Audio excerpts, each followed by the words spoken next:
awful. I did not want to see this movie. And I didn't think the trailer looked particularly good. I was like, how's he not dead? He might not be able to feel it, but he doesn't have a healing factor, so bye-bye.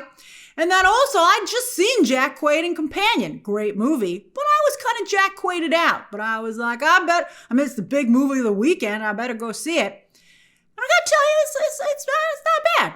I mean, it's not great, but it's not bad. And I want to share with you my biggest takeaway from the film, which is the thing that fascinates me the most about it, and that's who's not in it. All right, so halfway through Novocaine, I thought to myself, this is pretty funny. But Jack Quaid is such a funny guy to cast in this role. It's a little bit like when he was getting thrown across a kitchen. I was like, it's like Darren from Bewitched in an action movie. And then Jack Quaid, with that in mind, reminded me of someone else. Mr. Jim Carrey! Specifically when he was in The Mask, where he also played a timid guy who works at a bank who falls in love with a babe and finds himself in an unusual situation. Oh, The Mask is so good. And I realized that as good as Jack Quaid is in Novocaine, he's good. He gets laughs. He does a nice job. But Jim Carrey would have made this movie worth seeing in theaters. He would have made it special. Isn't that interesting? And if it wasn't Jim Carrey, maybe a few years later, it would have been Will Ferrell, right out of SNL, right? But I can't think of any new comedians who go big. Chris Farley back in the day. But who today could deliver that and make this movie theater-worthy? I mean, the discrepancy is very interesting to me. And the fact that I can't think of anyone is fascinating to me even more.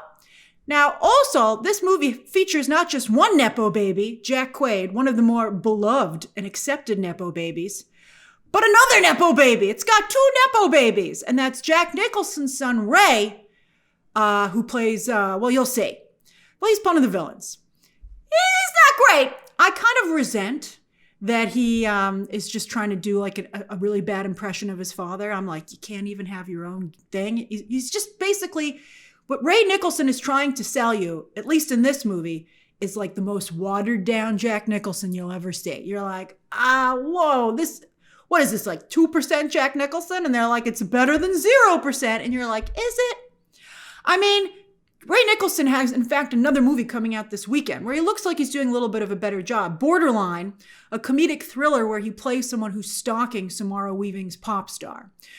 And that, as I said, that comes out on Friday, but that's going straight to digital. That movie, I bet that movie's, I will say, I'm going to watch that. I bet it's a little bit better than Novocaine, to be honest with you. But like if Novocaine starred Jim Carrey and Jack Nicholson, it would be so much better. And that is a very sorry statement about today's talent pool. Who would you cast in Novocaine who's working today that would make it theater worthy?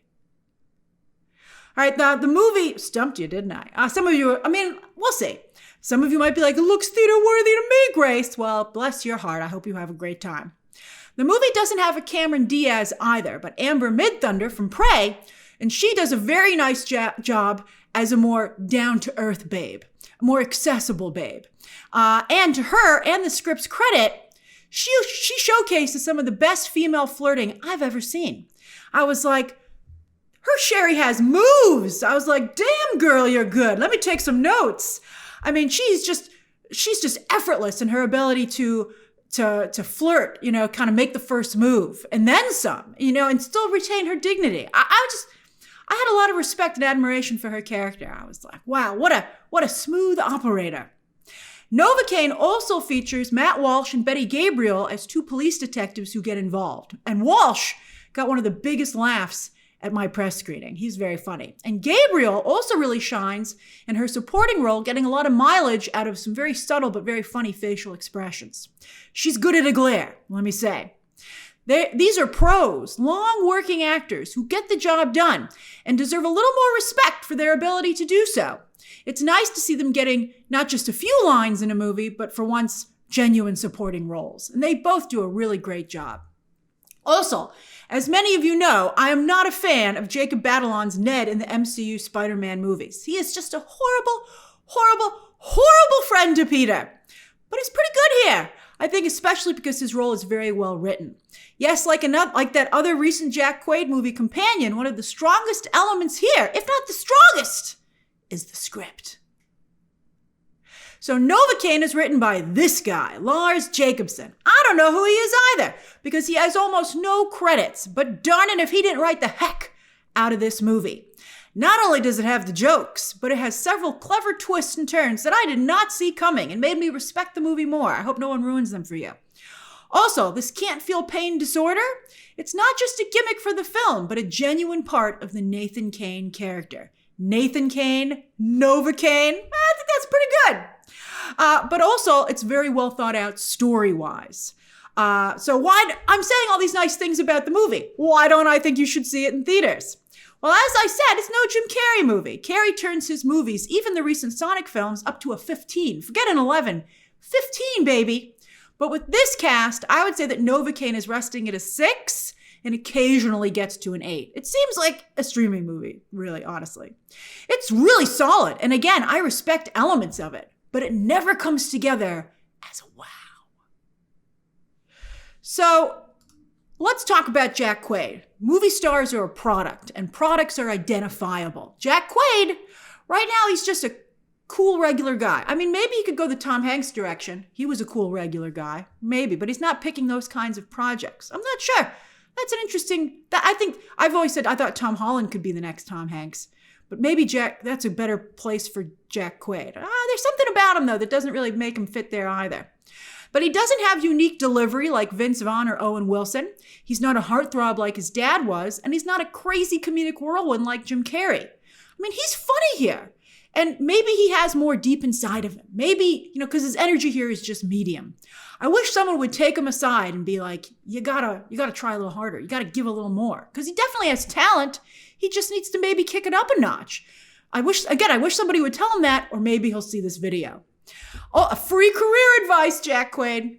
Also, it's driving me crazy, so it must be really annoying the rest of the cast of The Boys that Jack Quaid is the one who gets these big roles outside of the show. It must be the Nepo baby in him.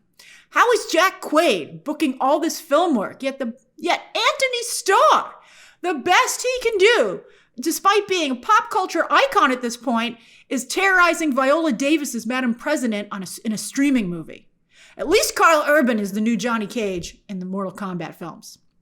Who on The Boys, are you surprised, isn't getting more opportunities in Hollywood off of the show? So I was surprised how much mileage the movie gets out of Doesn't Feel Pain, right? And the funny jokes that it was able to make about it. I was like, you wouldn't think you could run as far with that as you do, but they really do. But while this is very much a comedy, I would say that in the third act, things get pretty real. And let's just say they push Novocaine's ability to not feel pain to the limit. Whew! One thing, as I said, that bothered me about the trailers is that while Novocaine doesn't feel pain, he doesn't have a healing factor like Wolverine. That was in the trailers, but I don't believe it was actually in the movie, that line that Jacob Batalon had. So again, even if he doesn't feel these things, he would still suffer the ramifications of these serious injuries. So how is he not taken out in the first scene? Or how does he last for an entire movie? Well, even though that bothered me very much in the trailer, to the script's credit, when I was in the movie watching it, they had me. I never questioned it. I mean, maybe it doesn't withstand scrutiny after the fact, but this isn't a movie you're going to be thinking about after you saw it. The only thing I'm thinking about is, who's the new Jim Carrey? All right, so yeah, Novocaine is pretty good. And if you haven't been to the movies in a few weeks, or you just like going to the movies, you could totally see this. You got AMC A-list, have fun. But if you just spent money on Companion, The Monkey, Mickey 17, why don't you have AMC A-list? But if you just spent money on all those movies, you don't need to spend more money on this. You can wait for it to go to digital at a lower price point, or even wait a little longer for it to be at no extra cost on Paramount+. However, again, I still find it fascinating that Jim Carrey, if they had just had a young Jim Carrey in this movie, they wouldn't have had to have a bigger budget. They wouldn't have had to change anything about it. But just Jim Carrey himself would have made this movie not only theater-worthy, but maybe even an instant classic. I know everyone likes to say there are no more movie stars, or movie stars are dying out. Good riddance. But then you see something like this, and you realize that movie stars, serve a purpose in Hollywood, and would have greatly helped this film. All right, so that's my review of Novocaine, hitting theaters this Friday. Share your thoughts down below, subscribe today, and of course, as always, you can check out some more videos right now.